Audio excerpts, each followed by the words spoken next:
পাবনার সিএনবি চতুর বাজার যেন পাট শিল্পের সম্ভাবনাময় সোনালী রাজ্য। ভোরের আলো ফুটতেই চারদিক থেকে কৃষকরা ভিড় জমান এই বাজারে। ঘামে ভেজা কপাল, কাঁধে বোঝা, হাতে সোনালী আঁশ, সব মিলিয়ে এ যেন বাংলার চিরচেনা গ্রামীণ চিত্র। পাবনা সিএনবি চতুর বাজার থেকে ওবায়দুল হাসান বিপুলের তথ্য ও ছবিতে রয়েছে বিস্তারিত।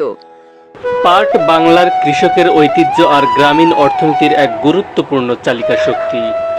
পাবনার সাঁথিয়া উপজেলার সিএনবি চতুরবাজারে এলেই চোখে পড়ে সেই পাটকেন্দ্রিক কর্মচাঞ্চল্য। দূর দূরান্তের কৃষকেরা তাদের উৎপাদিত পাট নিয়ে ছুটে আসেন এই বাজারে। বাজার জুড়ে চলে দরদাম, বেচাকেনা আর পাট বাছাইয়ের ব্যস্ততা।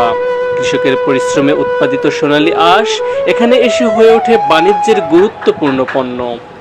স্থানীয় ব্যবসায়ীদের পাশাপাশি দেশের বিভিন্ন অঞ্চলের পাইকাররাও এই বাজারে পাট কিনতে আসেন।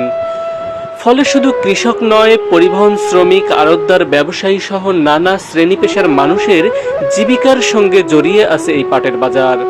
সময়ের সঙ্গে পাটের ব্যবহার ও চাহিদায় এসেছে নানা পরিবর্তন।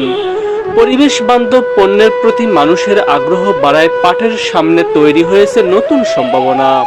তাই সিএনবি চতুরবাজার শুধু একটি সাধারণ হাট নয়, এটি কৃষকের ঘাম, ব্যবসায়ীর স্বপ্ন আর বাংলার ঐতিহ্যবাহী পাট শিল্পের সম্ভাবনাকে এক সুতোয় বেঁধে রাখা এক প্রাণবন্ত বাণিজ্য কেন্দ্র। পাট কিনেছে আপনার 450 মন।